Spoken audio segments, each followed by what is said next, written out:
We're talking about Marvin Trout. As you know, Mr. Cook, he is being awarded very simply, he is the man who we say makes the difference. He's one man who makes a difference. It's one thing for us to give him the award. It's another thing to get people to tell us what makes him that man that makes the difference to them. Well, speaking about Marvin, I've worked for Marvin now for 9 years. No, that's for a lot longer than that, but I've had the pleasure of reporting directly to him for the last 9 years. The quality, I think, which sets him apart. I've worked for Ed Finkelstein, who was the first recipient. I think that what Marvin does is that he is willing to take a chance on virtually anything, that he is willing to roll the dice. He is not afraid of failure. He's not afraid of someone thinking it might have been a silly idea. He is just absolutely willing to stick his neck out and take any opportunity for risk and innovation if it keeps Bloomingdale's in the forefront of retailing. And I think his percentages have been very high in being successful at that. He encourages his staff to look to see what is happening in the world, to find out what the trends are, and to interpret those trends into merchandising. People Magazine, I think, declared Bloomingdale's as having the only store with an independent foreign policy. Marvin is I never heard that. Oh, that's wonderful. It's a wonderful quote. It's a wonderful quote. Let's get it. It was quoted at the time that Bloomingdale's signed a trade agreement with China prior to the United States having signed a trade agreement with China. So, do you remember the New Yorker cartoon that showed that these two men with the factories behind them in China? That one right there. Yes. I love it. I love it. Yeah. Well, that quote came out, and we really, although we laugh because it's funny, to a large degree we do think we are the symbol of American retailing to the rest of the world. And we do our country promotions, which were a result of Marvin's inspiration, are indicative of how we took it beyond putting up travel posters on a main floor of a store and buying the products that already existed and bringing them into the country. I think that Marvin, to his credit, when the Bloomingdale entourage goes overseas, they laugh about us as pouring out of buses, one after another, not believing how many of us there are. One of the things he tries to do is make sure that we travel together, and the reason is that he feels that the home furnishing people should be looking at what the fashion people are doing, and the fashion people should be looking at what the home furnishing people are doing. An example, I think of this, is when we were in Ireland. We were going to a traditional knitter of Irish sweaters, and the home furnishing people were in tow, and I think any other store would not have probably what they would call wasted their executives' time to do this, duplicate efforts.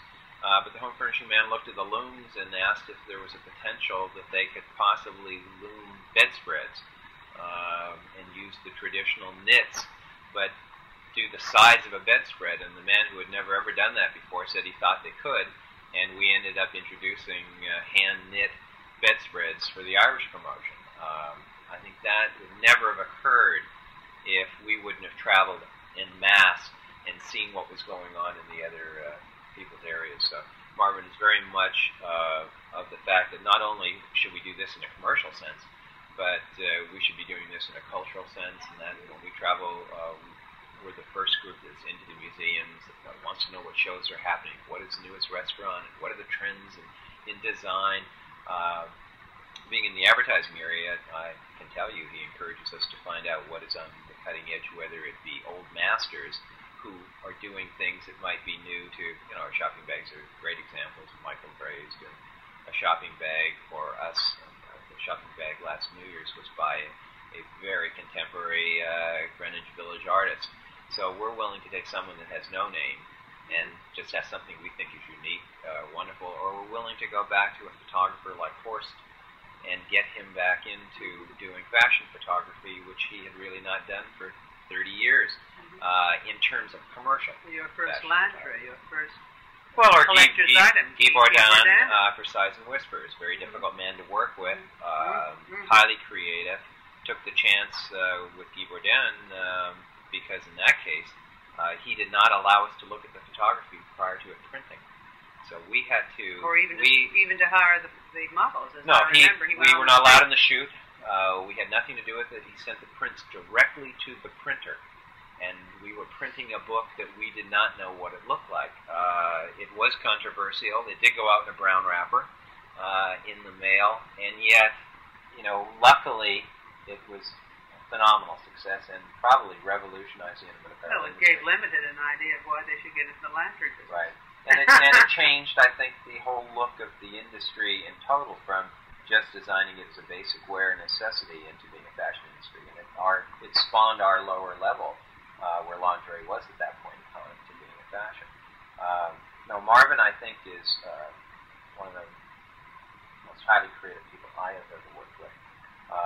And the fact is that he encourages an environment that to the industry looks very unstructured, a little bit unruly, but allows for creativity and innovation to exist. We have one of the largest staffs of non-buying people in our home furnishing and apparel fashion departments. Julian Thompson and Cal Ruttenstein head up two very, very large divisions of people whose responsibility is to go around the world and find out what is happening and how to interpret it and develop their product. They are both senior vice presidents of fashion, for home furnishings and for apparel. And in most stores, you would be lucky if you had 4 or 5 people in total. I believe their staffs number somewhere between 30 and 40 that's a critical difference. And that is the main difference, I think, in terms of the exclusivity of product, of our ability to not just buy from lines, but to develop. And I think the other factor is that although they report to general merchandise managers, I like to refer to it, it's probably bad for the archives, but the Bloomingdale regime is somewhat of a benevolent dictatorship.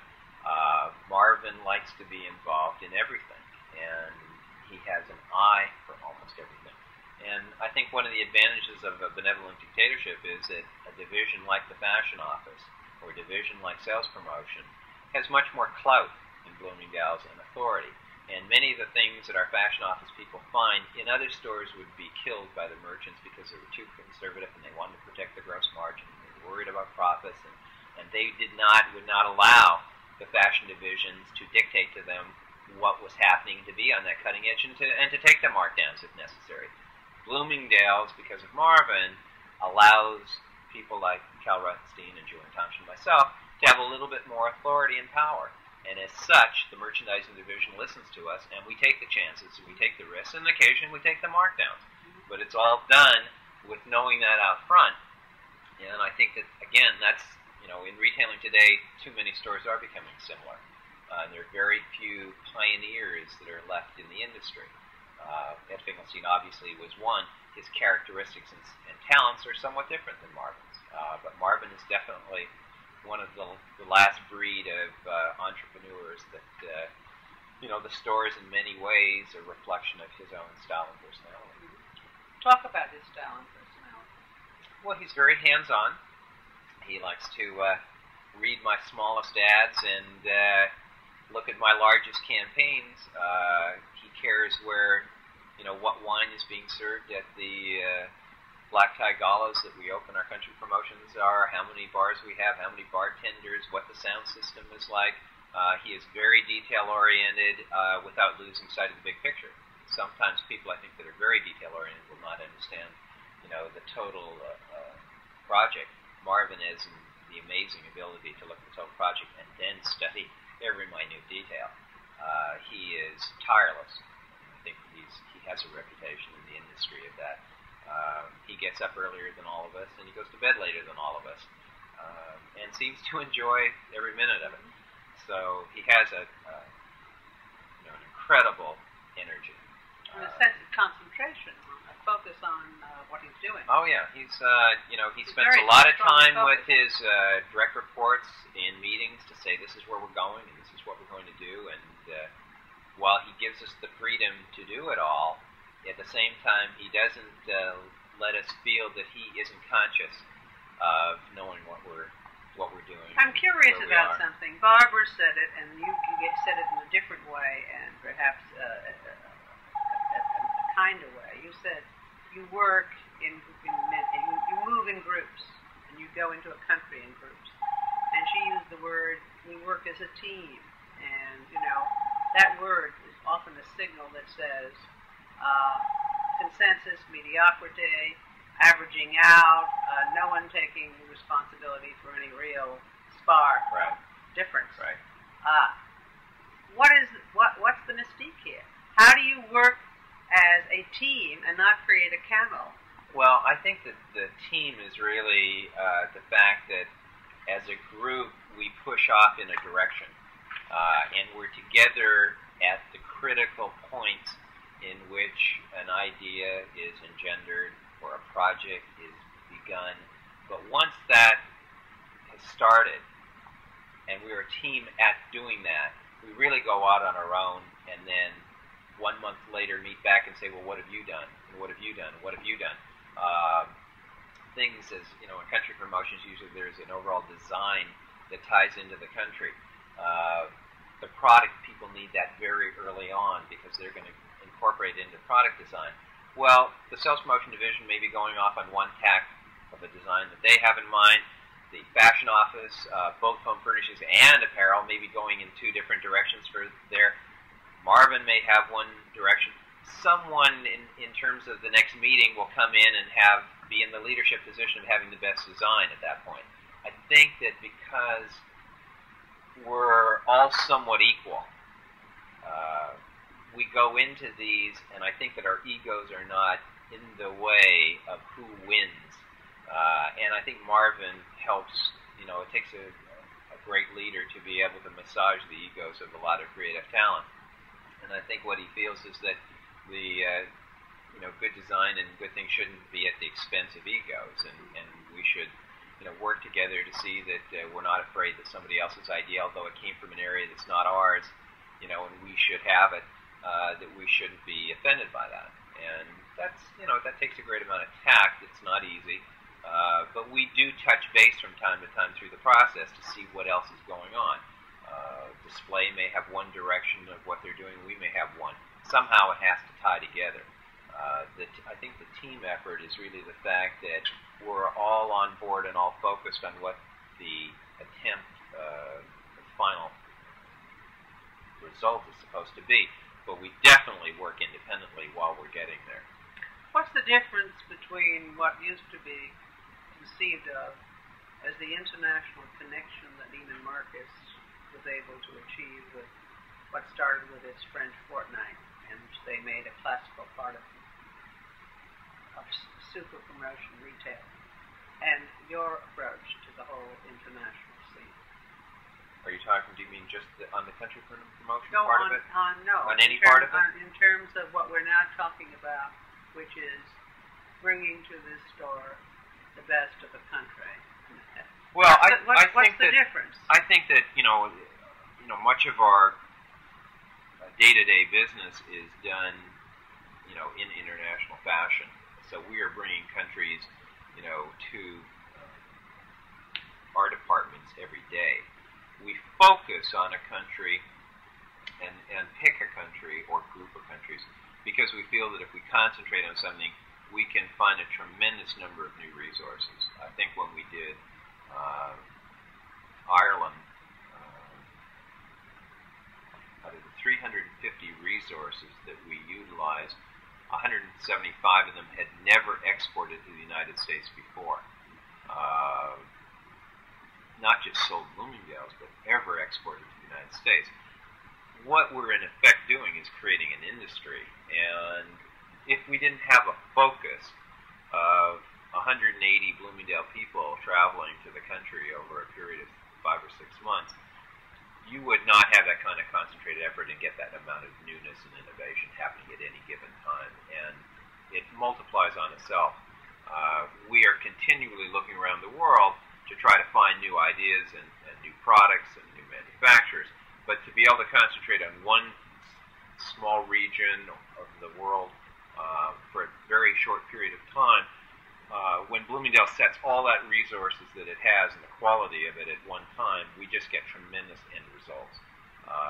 And one of the reasons that we had done the country promotions initially was that it made our store, in effect, look like Christmas for a 6-7 week period, initially in the spring for the first two promotions we ever did, but we transferred the major one quickly into the fall to occur in mid-September to November. And in the competitive retail scene, mid-September, Bloomingdale's looked like a Christmas store, and the traffic level started to increase dramatically. The first country we ever did where we had not done one before was China, and we saw a tremendous increase in the traffic level and the sales level. And we realized that, in effect, we were setting up our stores with display and promotion that in the past, stores had only allocated to the Christmas season, the month of December, the post-Thanksgiving. And that was a great, we felt, edge we had on our competition. Unlike Neiman's, which does a fortnight in one store, they only do it in their downtown store and they do it for 2 weeks. We do a 7-week promotion in 16 stores. We open them all with galas. We have major presentations and exhibits in all of the stores. That is very different than what Neiman Marcus has done and is doing. There is rumor that their last fortnight is their last fortnight. They will not be considered fortnights. They used it primarily as a public relations event getter and news vehicle. We did not look at it that way initially. We looked at it as a means of developing new exclusive product and to continue to utilize these resources over a period of time. Bloomingdale's gets knocked off very quickly, as we all know, but it's very difficult for people to come in as quickly as we do, and it takes time for them to get in. By the time they're in, we're moving on.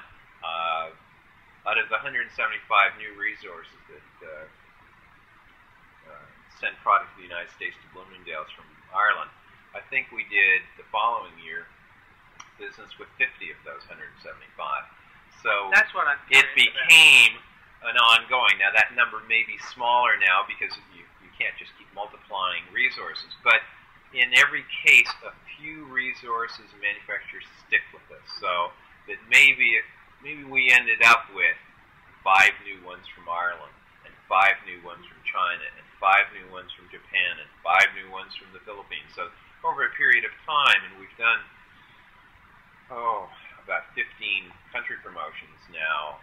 If you've got 5 new great resources from each of those countries, you're talking about 75 new resources to the Bloomingdale family, which most American stores have not picked up on.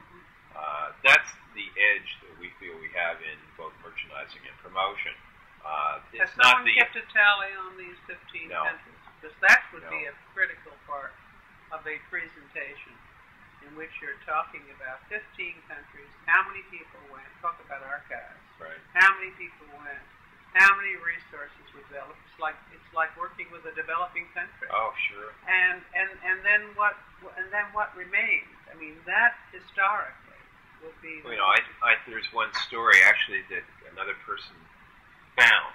It's a Bloomingdale story, but Peter Glenn, who is a great motivator and studier of the retail environment, decided to come in unbeknownst to us and study our Japanese promotion that was going on, because he's a fan of Japanese design and creativity. And for a presentation out in Chicago to 1,500 retailers, he had done a study on Bloomingdale's, and he'd come in with his little camera and he'd study everything. He had asked at one point, when he had taken a picture of Howard Goldfeder eating a pear that was in its own gift box and wrapped in paper, he was fascinated by this item and decided he'd try to find out how we had developed a pear in its own gift box. And he asked me, and he went to the person Bill Hyde, who was in fact the fashion coordinator for food. And his job, not direct buying, but his job was to go around and develop new food products and packaging that for the food department.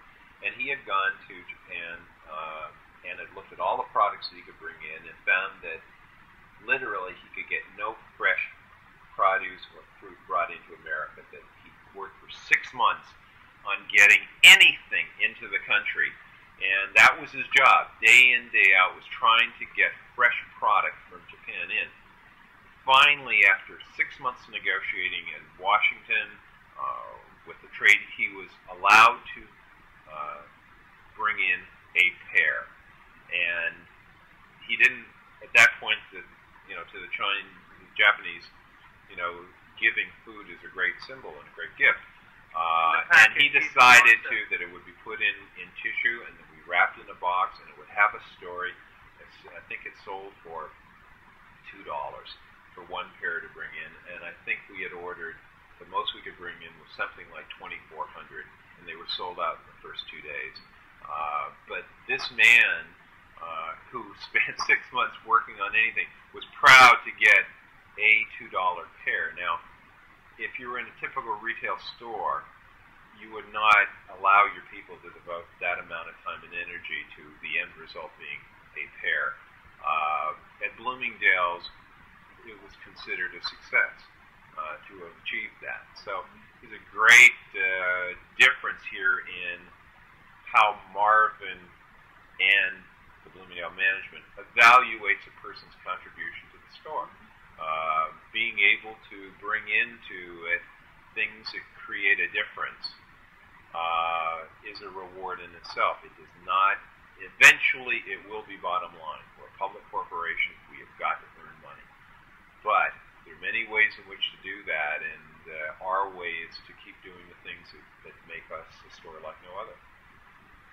And that is the central thematic. Absolutely. Well, a store like no other at first, which was a line that Marvin originated, a line when I think I first joined Bloomingdale's and it had just been started to be used. I didn't fully understand because to me it sounded like an ad cliche, and I was a little skeptical of utilizing the line in promotion. I still may even be a little skeptical about how often we use it. However, I got to know that it was actually the way we ran our business, that we believed that we were a store like no other, that it was an awful bit of bravado to have to live up to, and to set that out in stone and then to try to say, now how do we achieve it, which is our ongoing mission.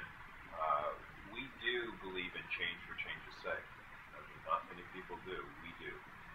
We are highly criticized for not having a standardized format in advertising. We are very proud that we do not have a standardized format in advertising because we believe that each message that we are putting forth deserves to be treated as an individual message.